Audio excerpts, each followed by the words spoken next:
3, 2, 1. Beautiful. Good afternoon, Nick. Hello. It's lovely to have you in front of us today. And I'll ask you the question that I ask everybody that comes on my show. Yeah. Have you always lived where you live now? No, but I've lived in Walton-on-Thames in Surrey for 18 years. Wow. Which is a long time for me because I grew up in an army family. So I didn't live anywhere for more than 2 years. And I grew up partly in Germany, partly in England, went to boarding school, then obviously moved around as a kid, went to London, went to Liverpool to study university. And then when we had our first child, we were living in a 1-bedroom flat in Willesden, which is a part of northwest London. And we quickly realised that we didn't have enough bedrooms. So once our daughter was getting too big to be sleeping in a cot at the end of the bed, we thought, and a 3-bedroom house in Willesden, which is not a very nice part of London, was more expensive than a 3-bedroom house in Walton-on-Thames, which is a lot leafier and a lot nicer. So we moved out of London and we got very lucky with a house that we could afford, and we've lived there ever since. Wow, so your daughter's been brought up there? Yeah, I mean, all the kids, two of our kids were born at St Peter's Hospital in Chertsey. Amy was born at a London hospital, I want to say Northolt, that's not right. But yeah, within a year she was living in Surrey. So they're all Surrey kids, really. Right, so we shall play our first song now. Right, next question is, when you were thinking of a career, did you always think about journalism or did you think about something else? No, I didn't really know what I wanted to do with my life till I went to university. And whilst I was on holiday from university back home, I was listening to the Wimbledon coverage on Radio 5 before it became 5 Live, BBC. And it was enchanting. I just thought it was wonderful because television, when it picks a game, it pretty much has to stick to a game because that's, especially in the 80s or 90s, that's where the resources are and that's what it's committed to. Whereas with radio, they could sort of hop around between all the various courts and bring you a flavour of what's happening in the crowd, and it was just so much better than the TV. And I thought, I want to do this. I want to do this for a living. So we were lucky. We had a student radio at our university in Liverpool, John Moore's. And so I got involved there, and I just wanted to work in the media after that. And journalism was something I fell into a little bit later. So have you always been good with words then? I studied literature at university, so words are very precious to me. I don't have much of a visual imagination. I work with a lot of incredibly talented telly people, and their ability to see things and create things expertly using visuals is something I don't have. What I think I might have is an ability to sort of formulate words and formulate sentences and appreciate good writing. And so I think that stood me in good stead in radio, obviously, which is all about words. And subsequently with doing writing as well. Thank you. Now that we've played your next song, I'd like to ask you, what were the circumstances that drew your attention as a journalist to the post office saga? It was at BBC Surrey in 2010. I got a tweet from a company called Surrey Cars, and I'd come from Newsbeat at Radio 1, so this was part of actually the move from London to Surrey that I was telling you about, and I was just seeing if there were any jobs going locally, and I met up with the station manager, and she said, well, actually, we've got a breakfast show going. So I applied for that, I did a demo, and I told everyone at BBC Surrey that social media was going to be where it was at. Facebook was just on the up, but there was this new thing called Twitter.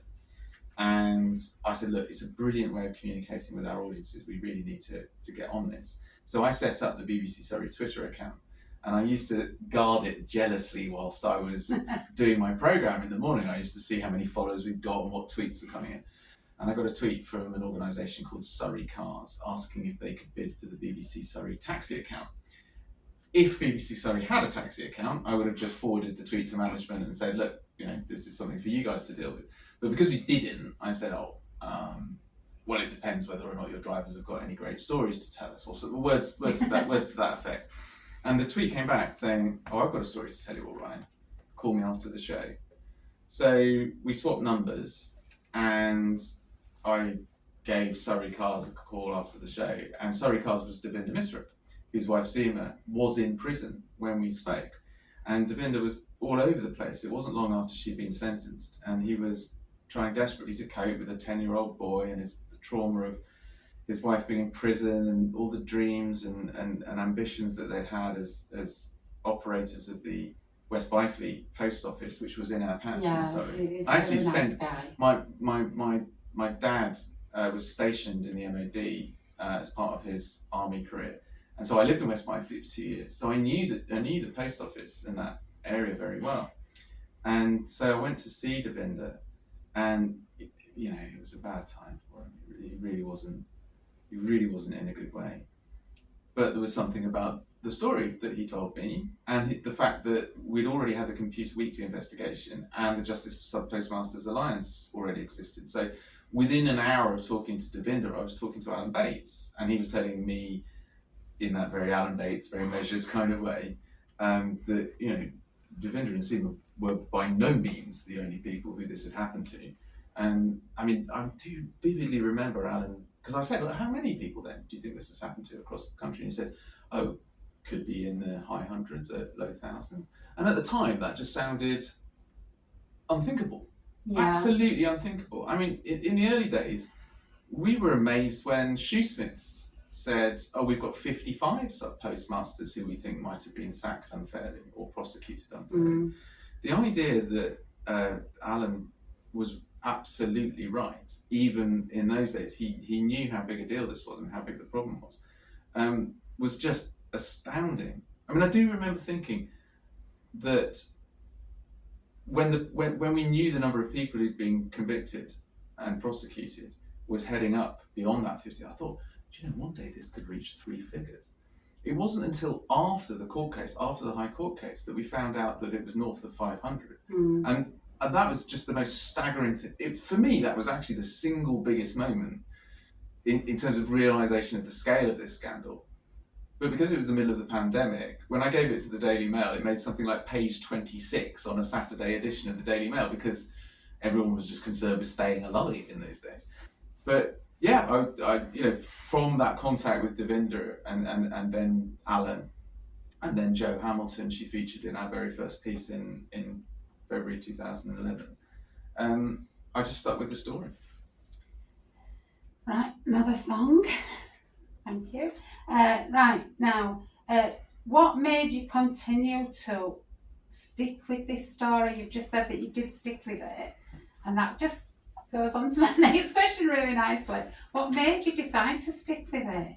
Because it's taken a lot of years out of your life as well as a lot of years out of Alan Bates' life, Jo, and everybody that's been involved from the beginning. Gary and I only came in, as I said, at the back end of it. So what made you stick with it all that time? Well, quite simply, if what the sub-postmasters were saying was true, this was one of the biggest stories that any journalist could stumble on, let alone someone working in BBC local radio. And that was the thing. There were two reasons. The first reason was, this is huge. This either these people are deluded, and they don't seem to be deluded. They seem to be very straight up, very honest people, and their stories check out, their stories remain consistent. So if that's the case, then this is huge. We're talking about innocent people being sent to prison by a government-owned agency. So there was that straight away. It was like, if we're onto something, this is massive. So keep pursuing it. Yeah, exactly. The other side of it was, every now and then I'd get a sub-postmaster get in touch, because I put the BBC piece up on my blog and I put the transcript up on my blog, and people got in touch saying, this has happened to me, this has happened to me. And so people I got to know would get in touch to say, oh Nick, anything happening with the story? It seems to have gone a bit quiet. And they were such good, decent people that you almost felt obliged to try. I was lucky. I was in a position where it was my job to go digging, and so I thought, well, do your job. Keep digging. These people just want to know what's going on. Why can't you make more of a thing about this? So it was that joint thing. And I think I remember saying in 2011, I got an email from a chap called John Dixon who had agreed to plead guilty to false accounting but hadn't been sentenced. And I saw the email or the message, but I didn't get to him in time. I tried to sort of email someone to give us your number. By the time I spoke to him, he'd already been convicted. And I just thought, this is going to keep happening. Yeah. This is just going on and on and on, and this is going to keep happening unless we do our jobs properly. This is it. So that was, I think, the spur to get me to push the story further in the national media, and I managed to thankfully get some traction from Private Eye, and it kind of went from there, because once Private Eye picked it up, I was able to sort of wave it around and say, look, it's not just me. It's not just me barking up a tree. So this is definitely before 2019. Oh God, yeah, this is back in 2011. Yeah. I didn't really pick up on the amount of work that Computer Weekly was doing, because they were kind of ploughing their own specialist media furrow. I wanted to take this national. I was a broadcast journalist. I wanted to get this on the national media, and eventually succeeded in 2014 when we got some money from the One Show to do some investigations. And then the information that managed to grub up, because every time you do a story, more people come forward, more information comes out into people get in touch and saying, oh, I know something about this. And then that got us to the Panorama in 2015. Right, that's another record. So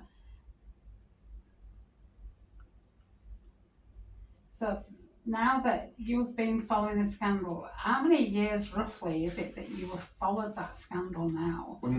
Because obviously, was it before your children were born, or did you just have No, actually, one of the biggest problems that I had was that my son was born in 2011. So I had 3 children under the age of 5. I was working 6 days a week in local radio, and I just didn't have the capacity to follow this story.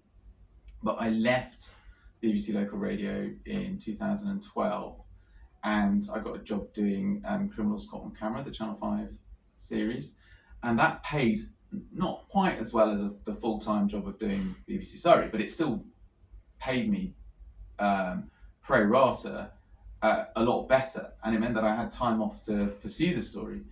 And at that stage, Second Sight has got involved, and in 2013, the interim report was published by the Post Office, and that created a little spike in the story. I don't know whether you remember it at all. We were obviously in our post office, and we were going through all these traumas of not balancing. Yeah. And my husband Gary was getting in a real state. What year was this? 2013 to 2014. Early 2014, we had to call auditors in. Right. We'd already had them in a few times. How much money had you put into the system by then? We didn't realise that we needed to keep an account of what we put in. So obviously we didn't, because we were just told it was that little unders and overs tin that you just put coppers in. Yeah. And we didn't. But I know that on 2 or 3 occasions they took money out of his wages on 2 or 3 occasions. Yeah. And then we'd had a private audit done, and then we, later on, 2013, back into there, Christmas time, we knew we were coming to end. We knew we couldn't carry on. We asked Had you for help. heard about the Second Sight report? Because that was published, wasn't it? Yeah, no. So that passed you by? Everything passed us by until it actually happened to us. Yeah. Because you're busy trying to survive. You're isolated, aren't you, as well? Yeah.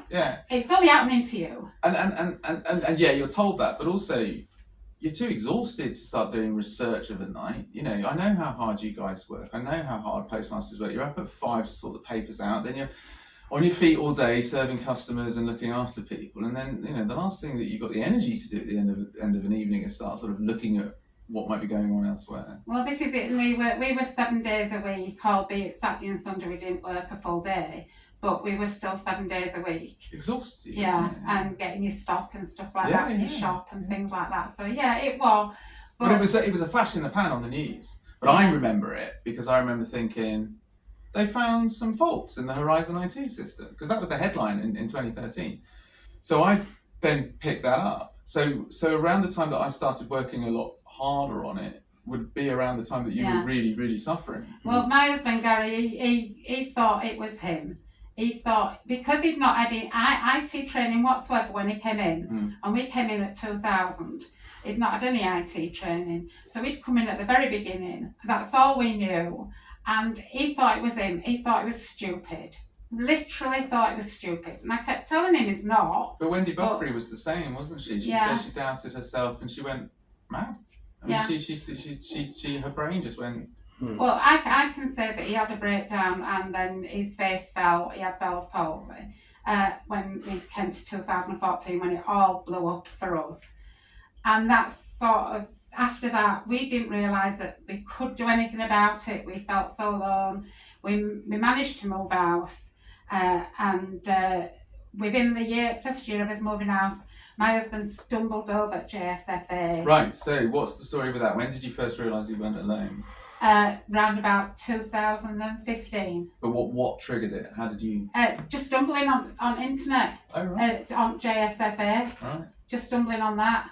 Otherwise, we would have been oblivion until 2019. And by that stage, were you still under the threat of prosecution and stuff? No, he did get told that if we paid this money back, so we had to sell a huge house, 5-bedroom property with 150-foot garden, to pay back 32,000. But it only started off at 16. It doubled. It doubled again. And then we had to sell this huge property at a loss and move into a cottage. And that's basically our story. But your story is the one that we're more interested in just at the moment. I prefer interviewing you, Maureen. I'd say your story is a lot more interesting than mine, I'll be honest with you. From your point of view, yeah. But for us, it's your story just at the moment. And you're going to write, that's it. Are you going to write a sequel of your book? Because there are lots and lots of things that can be happening in the future. Oh, yeah. When everybody's being paid out, is there a possibility that you may write a sequel or a trilogy of sequels or whatever? Well, that's the question. When, though? Because I suspect some people will be charged.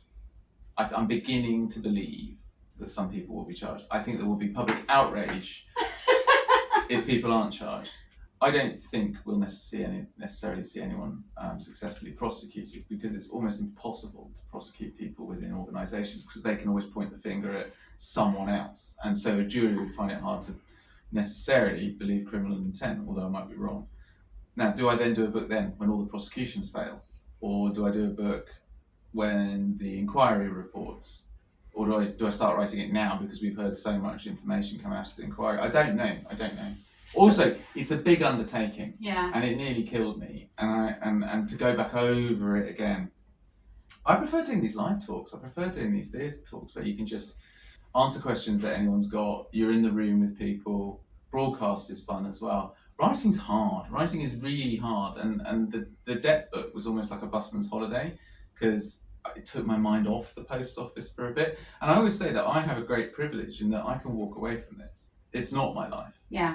It's you lived it, you went through it, so many people went through it, they're still traumatized by it.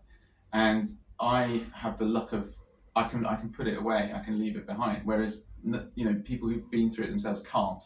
And or if they do, they're locking it up in a box, and every now and then it comes back. So it's the way this story, or the way I've interacted with this story, is very different, obviously, from the people that I interview and work with, and I always have to remind myself of that. But also, there are lots of other great stories in the world, and my next book might not be about the post office. Well, as a journalist, I'm sure you must be intrigued by lots of different stories in the world, because there's always something cropping up that'll get your interest, and you'll say, what can I do with this? Yes. Yeah, and I'm in quite a lucky position in that I now have a publisher who you've met, lovely people, and they trust me. So we have yet to have a proper discussion. Well, we were going to talk about what book I was going to write this year, and then the drama came along, and everything blew up. And so we just had to say, well, let's just not talk about anything for a bit and just work with the implications of the drama, because that completely changed the game. Yeah, this is it. I mean, it would be nice from some sub postmasters' point of view, I suppose, to be able to let them have see a happy ending to some of their stories. Some stories won't have an happy You ending. can write a book. You can write a book. Write a book. Look, do what Noel did. Noel wrote a book about his own life and his story, and I'd love to see Alan Bates write a book. I'd love to see Lord Arbuthnot write a book. Oh yeah, definitely. Because the story from their perspective would be more interesting than anything I could write. So. Or a book with all these amalgamated together. You know, the Game of Thrones sequel went on for how many novels? 13. That's true. And that's different people's bits going along all at once in a, and that would be a brilliant film, write a script. This is such a multifaceted scandal. And one thing I do like about a book is that it's the whole story in the palm of your hand. Yeah. And it can tell more detail than a 1 hour panorama or a 4 hour drama or a 2 hour theatre show. You've got the whole, and it can take a couple of weeks to read. And yours didn't take a couple of weeks to read. Did it not? Was it longer or was it 2.5 days? Oh really? Did you just? I've never read it. No, I read it page to page, word for word. Really? Well, yeah, that's why I was sobbing in our conservatory. I read it. I sat down and I didn't want to put it down. Because I were reading other people's stories as well as what we'd gone through. Yeah. So for me, that were absolutely brilliant. Yeah. And I couldn't put it down, because when I get a book that really grabs me, I can't put it down. Right. Are you a finisher? Yeah. Yeah, I'm like that as well. Yeah, even if it's a book I don't like very much, I'll still go to the end. Yeah, I'm reading one that's a bit like that by an actor, and it's not very good, but I want to get to the end. Yeah, it's weird, isn't it? Yeah. Yeah. But yeah, so I appreciate why people like books, because they are a way of putting something on the record that lasts and will be here long after we're gone. And broadcast can be very ephemeral, theatre is obviously very ephemeral, but a book is a book, isn't it? I think with books as well, because it's the reader that's reading it, their imagination will take them to slightly different depths and levels, and everybody's depth and level's different. And I think that's something to do with the fact that, like you said, that you're not very imaginative and that you like facts and you like to be able to do that, whereas I'm more airy-fairy imaginative. Yeah. So obviously my writing's not going to be anything like your writing. And then somebody else's writings, it could be in between. But the fact that you pick up a book and you start off this book at a certain level and you go through it and you get caught up in what's happening in it, and your imagination dresses and gives you the idea of a person differently to somebody else's imagination. Absolutely. So when it does come to film, it's nothing like what you read. No, and the drama was nothing like real life, except it was factually true. Yeah. So thank you very, very much for coming this afternoon and being interviewed.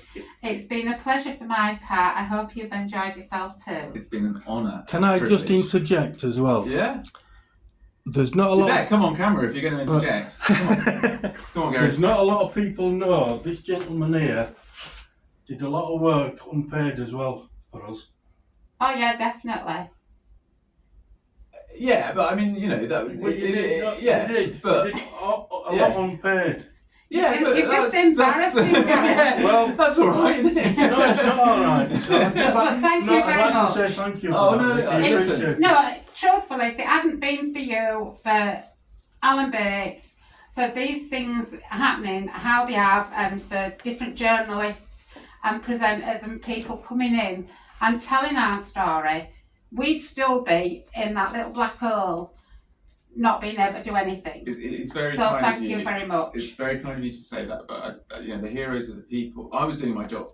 I was simply doing my job, and the voluntary work was just a way of doing research that I could eventually try and get a commission to push the story forward. The real heroes are the people who stuck their necks out when they had an awful lot at stake, and it was easier for them not to stick their necks out. And I'm thinking of the Second Sight guys, and I'm thinking of the whistleblowers. Yeah. Obviously Lord Arbuthnot, obviously Alan Bates, but mainly the sub-postmasters themselves. The resilience, the determination from the sub-postmasters, they are the heroes of this story. You are the heroes of this story. You should never forget that. Well, thank you very much. It's been a pleasure meeting you today. Likewise. Thank you, Maureen. Cool.